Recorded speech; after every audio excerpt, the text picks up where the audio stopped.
Kementerian Luar Negeri Kemlu Indonesia menolak usulan Presiden Amerika Serikat Donald Trump soal relokasi sebagian warga Gaza, Palestina, ke Indonesia. Dalam rilis resmi, Kemlu menyatakan pemerintah tak pernah memperoleh informasi apapun dari siapapun soal relokasi warga Gaza ke Indonesia. Indonesia tetap tegas dengan posisi, segala upaya untuk memindahkan warga Gaza tidak dapat diterima, demikian pernyataan Kemlu, Selasa, 21/1. Mereka lalu berujar, upaya untuk mengurangi penduduk Gaza hanya akan mempertahankan pendudukan ilegal Israel atas wilayah Palestina dan sejalan dengan strategi yang lebih besar yang bertujuan untuk mengusir orang Palestina dari Gaza.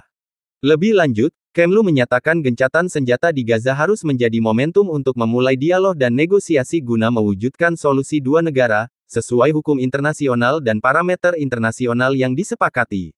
Trump disebut berencana memindahkan sebagian dari 2 juta warga Gaza, Palestina, ke Indonesia pada pekan lalu. Pejabat transisi Trump menyebut rencana itu bagian dari usulan terkait rekonstruksi Gaza setelah agresi Israel berakhir. Namun, rencana itu masih belum jelas bahkan termasuk kesediaan warga Gaza dipindah dan negara yang menerima mereka. Indonesia, misalnya, adalah salah satu lokasi yang sedang dibahas, demikian laporan NBC, mengutip pejabat transisi Trump. Jalur Gaza hancur usai agresi Israel sejak Oktober tahun 2023. Selama operasi, mereka menggempur habis-habisan warga dan objek sipil seperti rumah penduduk, fasilitas kesehatan, tempat ibadah, hingga sekolah. Proposal Trump terkait rekonstruksi Gaza memicu kritik. Negara-negara kawasan secara konsisten menentang pengungsi Palestina karena khawatir menyebabkan krisis pengungsi baru. Selain itu, banyak warga Palestina cemas mereka dilarang kembali ke Gaza jika angkat kaki dari wilayah tersebut. Wakil Ketua MPR Hidayat Nur Wahid, HNW, mendesak pemerintah Indonesia secara tegas menolak proposal relokasi warga Gaza ke Indonesia. Pernyataan ini sekaligus merespons Presiden Amerika Serikat AS Donald Trump untuk merelokasi rakyat Palestina ke Indonesia dengan alasan membangun kembali Gaza. Itu memang baru informasi yang berkembang, tapi bisa jadi testing the water bila wacana seperti itu tidak ditolak. Relokasi itu merupakan usulan tidak rasional dan tidak membantu menyelesaikan masalah, ujar HNW, Rabu tanggal 22 Januari tahun 2025. Menurut dia, usulan relokasi warga Gaza terkesan ingin mengusir warga Palestina demi kepentingan Israel. Serta tidak sesuai dengan semangat gencatan senjata yang telah disepakati, ucapnya, HNW menilai publik memang sedang menunggu konfirmasi usulan yang sudah terbuka di publik soal relokasi warga Gaza oleh Presiden Trump. Namun, dia mengingatkan pemerintah Indonesia supaya tegas menolak wacana tersebut. Menurut dia, negara mediator seperti Qatar, Mesir, dan AS beserta negara anggota Perserikatan Bangsa-Bangsa PBB, memastikan butir perjanjian dilaksanakan secara konsekuen dan tidak dilanggar oleh Israel ketimbang mengusulkan wacana relokasi warga Gaza. Apalagi kita semua tahu bahwa Israel memiliki track record buruk dalam menjalankan perjanjian perdamaian seperti perjanjian gencatan senjata dengan Lebanon yang kemudian Israel masih melakukan serangan, ungkap HNW.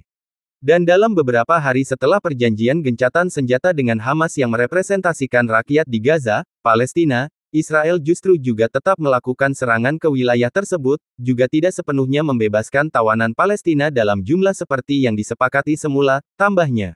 Wakil Ketua Majelis Syuro PKS ini juga meminta AS tidak perlu lagi mencampuri urusan dalam negeri negara lain, termasuk Indonesia apalagi terkait hubungan Indonesia dengan rakyat Palestina. Selama ini hubungan erat itu sudah akrab terjalin, bahkan ada banyak anak-anak Palestina yang mendapat beasiswa untuk belajar di Indonesia yang dibantu pemerintah, NGO, universitas, dan pesantren, katanya. Beasiswa-beasiswa ini tentu patut kita dukung dan berkelanjutan agar nanti penerima beasiswa dapat kembali dan membangun Palestina setelah menyelesaikan studinya di Indonesia. Ini yang harus kita dukung, bukan konsep relokasi 2 juta warga yang hakikat pengusiran warga Gaza serta melanggengkan agenda penjajahan Israel, ujar HNW. 9 poin pidato lengkap Donald Trump usai dilantik jadi Presiden AS. Donald Trump resmi dilantik menjadi Presiden Amerika Serikat ke-47 pada Senin, 20/1, siang waktu Washington DC atau Selasa, 21/1 tengah malam WIB. Dalam pidato selama 30 menitnya di rotunda gedung Capitol usai mengucap sumpah, Trump menjanjikan gelombang perubahan dan penyelamatan terhadap Amerika dari apa yang ia sebut sebagai kemerosotan. Kemerosotan negara itu, menurut Trump, disebabkan oleh kebijakan pendahulunya, mantan Presiden Joe Biden. Era keemasan Amerika dimulai sekarang juga, kata Trump seperti dikutip CBS News. Mulai hari ini, negara kita akan kembali berkembang dan dihormati di seluruh dunia. Berikut 12 poin penting dari pidato Perdana Trump usai dilantik. 1. Awal era keemasan Amerika. Trump memulai pidato pelantikannya dengan menegaskan bahwa era baru kejayaan Amerika sebentar lagi akan kembali. Ia menjanjikan era baru kejayaan Amerika yang mengembalikan martabat dan status negara di panggung dunia. Menurutnya, masa keemasan Amerika dimulai di hari pelantikannya ini. Mulai saat ini, negara kita akan kembali berjaya dan dihormati di seluruh dunia. Kita akan menjadi iri hati semua bangsa. Dan kita tidak akan lagi membiarkan diri kita dimanfaatkan, ujar Trump. 2. Tegaskan, America First. Trump menekankan dia juga akan selalu mengutamakan kepentingan Amerika dan warganya selama memimpin. Ia menuturkan fokus pemerintahannya adalah mengutamakan kepentingan domestik seperti memulihkan kedaulatan, keamanan, dan keadilan. Setiap hari di bawah pemerintahan Trump, saya akan dengan sederhana menempatkan Amerika di atas segalanya. Kedaulatan kita akan direbut kembali. Keamanan kita akan dipulihkan. Keseimbangan keadilan akan diperbaiki. Penyalahgunaan yang kejam, penuh kekerasan, dan tidak adil dari Kementerian Kehakiman serta pemerintah kita akan berakhir.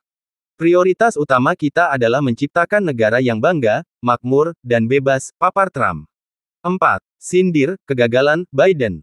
Dalam pidato itu, Trump juga getol mengklaim kegagalan pemerintahan pendahulunya, Joe Biden, yang juga turut hadir dalam pelantikan tersebut. Menurut Trump, kekuatan dan kekayaan rakyat AS telah dirampas oleh kelompok radikal dan korup selama beberapa tahun terakhir. Politikus Partai Republik itu bahkan dengan gamblang menganggap pemerintah Biden tidak mampu menangani krisis kecil di dalam negeri, sambil terus tersandung ke dalam serangkaian bencana di luar negeri. Pemerintah ini gagal melindungi warga Amerika yang luar biasa dan taat hukum tetapi memberikan perlindungan bagi penjahat berbahaya, banyak dari mereka berasal dari penjara dan institusi kejiwaan di luar negeri dan masuk secara ilegal ke negara kita.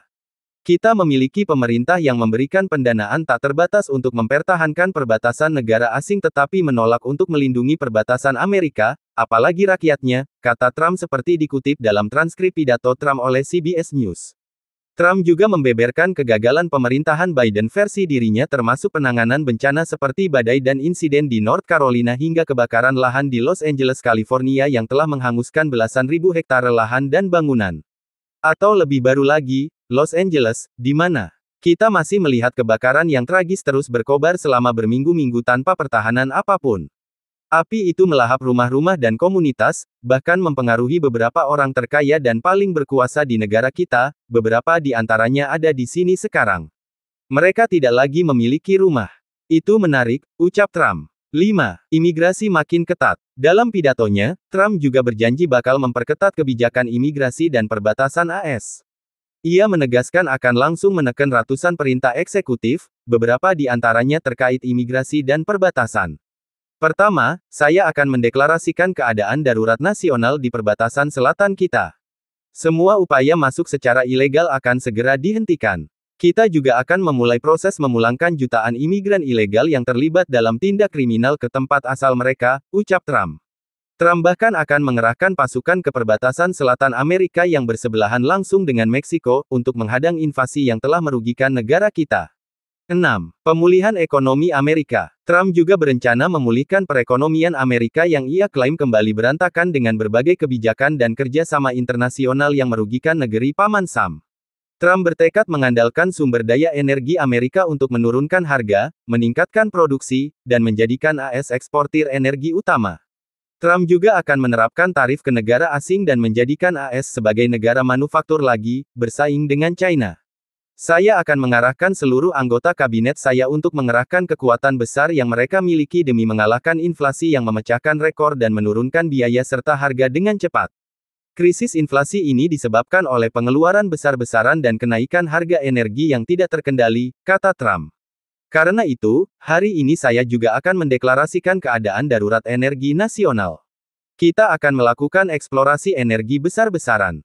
Drill, baby, drill. Paparnya menambahkan. 7. Tegaskan rebut kembali Kanal Panama hingga ubah nama Teluk Meksiko.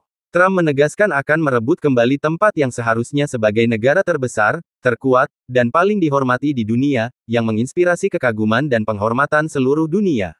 Dalam waktu dekat, kata Trump, ia akan mengganti nama Teluk Meksiko menjadi Teluk Amerika.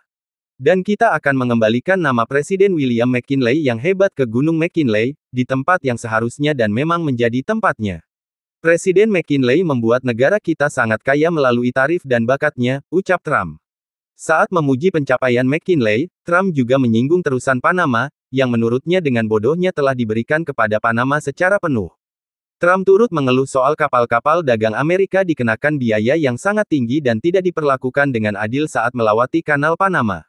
Coba pikir ini, Amerika Serikat telah menghabiskan lebih banyak uang daripada yang pernah dikeluarkan untuk proyek manapun sebelumnya dan kehilangan 38.000 nyawa dalam pembangunan terusan Panama.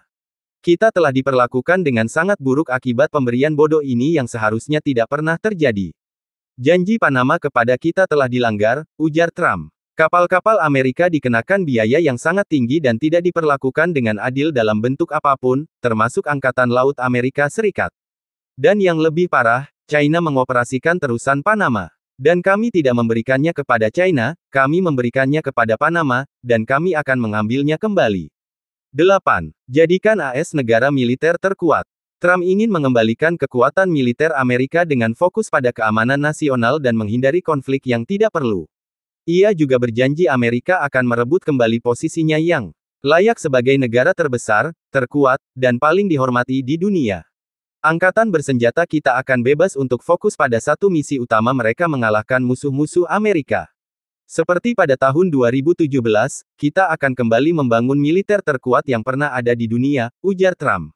Kita akan mengukur keberhasilan kita bukan hanya dari pertempuran yang kita menangkan, tetapi juga dari perang yang berhasil kita akhiri. Dan, yang mungkin paling penting, perang yang tidak pernah kita masuki. Warisan saya yang paling membanggakan adalah sebagai pembawa damai dan pemersatu. Itulah yang ingin saya capai, menjadi pembawa damai dan pemersatu. 9. Hapus gender X, tegaskan hanya ada laki-laki dan perempuan. Trump juga berjanji akan langsung mencabut kebijakan yang menurutnya, mencoba mengatur ras dan gender dalam setiap aspek kehidupan publik dan pribadi. Kita akan membentuk masyarakat yang tidak memandang warna kulit dan berbasis pada prestasi. Mulai hari ini, kebijakan resmi pemerintah Amerika Serikat akan menyatakan bahwa hanya ada dua jenis kelamin, laki-laki dan perempuan, kata Trump.